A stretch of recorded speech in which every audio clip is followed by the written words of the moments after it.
Hey everybody, how's it going? I am your host Adrian, coming to you almost live from lovely Petaluma, California, here in Studio MC2 at Quicksurf Internet Studios. The Geekinator is a proud member of the Tech Podcast Network. If it's tech, it's here. Do feel free to head on over to techpodcast.com and check out all the other technology-related shows over there as well. I'd like to encourage everybody to subscribe to the show if you have not already done so. If you're just now discovering the show, if you've been a long-time subscriber, thanks for sticking around. If you're just now discovering the show, please do subscribe. If you're watching on YouTube, you can do so with the link up above the video. Otherwise, head on over to quicksurf.com, and in the show notes for each and every episode, I have a subscribe heading, and underneath there, I have subscription links so that you can subscribe using your mobile device or podcatcher of choice to either Og Vorbis, MP3, and an H.264 standard def and high def feeds respectively. So you've got lots of choice, and subscribing helps support the show. Let's go ahead and get into the cool stuff that I found for this episode. Starting off over at OGizmo. Love OGizmo. They have a cool post here. Repap paper made from stones. That's right, stones. So this is a paper that has no wood product in it. It's 80% calcium carbonate and a small percentage, about 20% of non-toxic resins, which is a high-intensity polyethylene. The calcium carbonate present in Repap comes from the limestone recovered from caves and used in the construction industry. The calcium carbonate is reduced to a fine powder, and the polyethylene acts as a binder, creating Repap. It's a resistant and durable as well as waterproof paper. Now, why am I talking about this? Well, I'm a geek, and you would think for a geek that I don't use paper, but the reality of the matter is I do, in fact, use paper. I'm a huge fan of the Moleskine notebooks for note-taking. I just find in general that for spur-of-the-moment stuff, using paper, and also it just tends to be a little more efficient when you're in a meeting in terms of speed, and also just in terms of like if I'm just sitting down and I want to write something and I'm feeling somewhat creative, it lends itself to that creative. I don't know how else to say it. It's like I feel more creative when I'm writing on paper as opposed to when I'm typing it in to a computer or drawing on a computer. That doesn't mean that I don't digitize it later. It's just that creative process tends to flow more easily when I'm, by myself. There's no screen, and I just have, paper. Anyway, pen and paper, I should say. Check it out. I thought it was cool. No wood. It'll probably last a long time. From Hackaday, there's a nice post here. Ubuntu with a GUI on what? A Beagleboard. That's right, a Beagleboard. The Raspberry Pi is great if you're looking for a cheap yet powerful computer running Linux, but let's not forget all the other ARM dev boards out there. Adam spent some time with this weekend putting together an Ubuntu distro for his Beagleboard XM to give it the convenience of a GUI and a whole bunch of drivers to get a lot of stuff done. So pretty neat. Definitely check it out if you're looking to get a Beagleboard or something of that nature running a GUI Linux.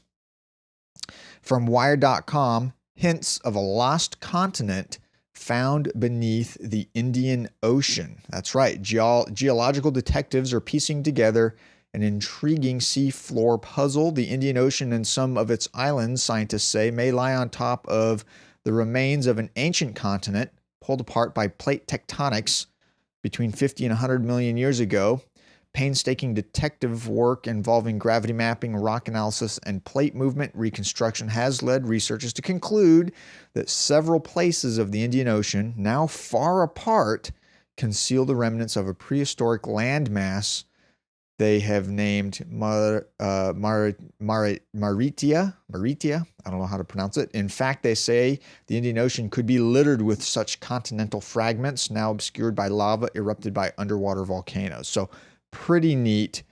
Obviously, this is theory, and they're, kind of mapping the seafloor and looking at stuff and trying to figure stuff out. But I thought it was pretty cool. Over at MakeZine and their blog, shredding the mountain on a fragile Italian glass snowboard. This is a YouTube video. I thought it was totally cool. These guys, what they basically do is they take this snowboard and they manufacture it using Italian glass, several sheets of Italian glass laminated together. And it does not survive, unfortunately, but it does hold up exceedingly well. So definitely go check it out. I thought it was cool. Definitely, I'm sure that if they added a couple more layers or maybe had a little more engineering behind it, they could probably manufacture a glass snowboard. Pretty neat. From Gizmodo, you can be a real superhero with this crazy Spider Sense robot suit. Robot suit? What? Yes, robot suit. Who doesn't want real life superpowers? Unfortunately, getting yourself bitten by some kind of radioactive spider really isn't the best way to go about it. Spider-Man? Really? But thankfully, tech is here to resurrect your childhood hopes and dreams. The University of Illinois, for instance, has managed to bring spider sense to the real world with a haptic bodysuit. The concept is really simple. You have a suit. It's outfitted with a number of microphones to detect danger or really anything around you by picking up on ultrasonic frequencies like a form of radar. It then relays this information to you with a series of robotic arms that push on your skin from the same direction that the noise is coming from. The result is a suit that can warn you both of assassins sneaking up from behind and tripping hazards that just happen to be in your way as you stumble through the dark. I thought it was pretty neat. Obviously this is a prototype. They have a picture of it up here. Clearly it's a prototype, but still pretty neat. From MakeZine over in their blog, again, under their electronics/Raspberry Pi section, Raspberry Leaf, a simple reference for Raspberry Pi pins. This is a slice of paper that you go and stick over the Raspberry Pi I/O header, and it allows you a very simple reference to what each of the pins are. So while you're looking at it directly, pretty simple, low tech, but works. Definitely check it out if you do a lot of electronics prototyping with Raspberry Pi. From Read Write Hack, the HTML5 standard. They have an article here called 10 Provocative Predictions for the Future with regards to HTML5. Now, if we all remember correctly, when Apple first released the iPhone, not the iPhone 4S like what I have, but the original iPhone and the iPhone 3G, they said that their primary API was HTML5 web apps, which still is. It still supports HTML5 quite nicely. I think they were probably a little ahead of their time, but still. Number one, the rise of HTML5 mobile platforms. Like I said, Apple was probably quite some ways ahead of its time. Made for Chrome kit. Okay, number two. Number three, IE 10 Euphoria and Pain. Number four, the death of IE 6, 7, and 8. Boy, wouldn't that be nice. Number five, the death of Android 2.x. Boy, wouldn't that be nice. Number six, responsive design goes mainstream. I have been preaching this for ages. If you have a user interface, it needs to be responsive to the user, regardless of what's going on behind the scenes. It's really that simple. It's got to be responsive to the user. I don't care what you're doing. You got to be responsive to the user. 7, mobile development overtakes desktop. I think this is already happening if you include the iOS platform, which is iPads, as well as iPhones and iPod touches, and maybe iWatches and that sort of thing, if you follow the rumors. Number 8, HTML on the desktop. Yes, that's right. Now, if you'll all remember, way back in the day in Microsoft land, Microsoft had HTML on their desktop and got broken up by the Justice Department. they were potentially way ahead of their time as well.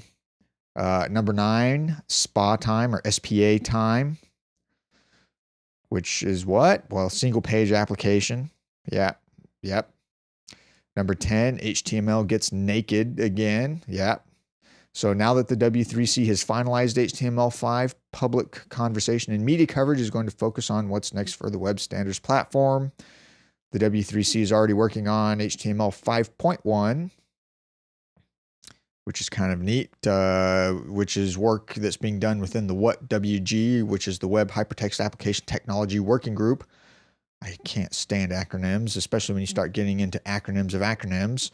But as we move past the HTML5 bubble, we'll once again settle into talking about HTML sans versions numbers. Finally. Really? Anyway, it's a continually evolving standard, and those are some future predictions that maybe draw a little bit on past things that have happened that were potentially a little ahead of their time. From Slash Gear, a retinal implant allows the blind to see again. This is pretty cool, and I'm all for restoring sight for visually impaired people or blind people.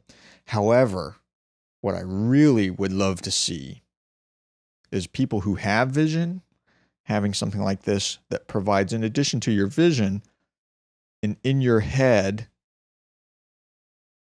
heads-up display. That's right. I'd love to have a HUD where I'm not wearing some glasses. I mean, Google Glasses is cool and all. Gives you a nice little HUD and all this other stuff, but wouldn't it be cool if you could just beam that? I was about to say a bad word. Wouldn't it be cool? Family friendly. Wouldn't it be cool if you could just beam yourself up some stuff?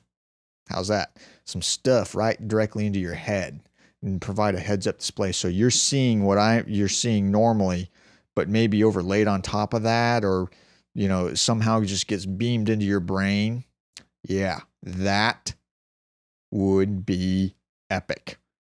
Again, I'm all for advancements for visually impaired or blind people, but still, that would be pretty cool. From Gizmodo, all you need is glue, a knife, and mad soldering skills to build your own cardboard camera. That's right. Enough said. Check it out. From Mashable, under the hood of the world's smallest, cheapest computer, we are talking about, of course, the Raspberry Pi. This is a nice little write-up diving inside the Raspberry Pi, what's included, what you get, what kind of connections you have. Pretty cool stuff. Definitely check it out, particularly if you're interested in investigating some Raspberry Pi stuff. And with that, that's all I've got for this episode. As always, everything we've talked about is linked up in the show notes, which you can find online over at quicksurf.com. If you want to see anything considered for inclusion in the show, shoot me an email, geekinator@quicksurf.com. And please subscribe to the show. Thank you for sticking around for those of you who have subscribed. And I will see all of you on the next episode. See you then. Bye.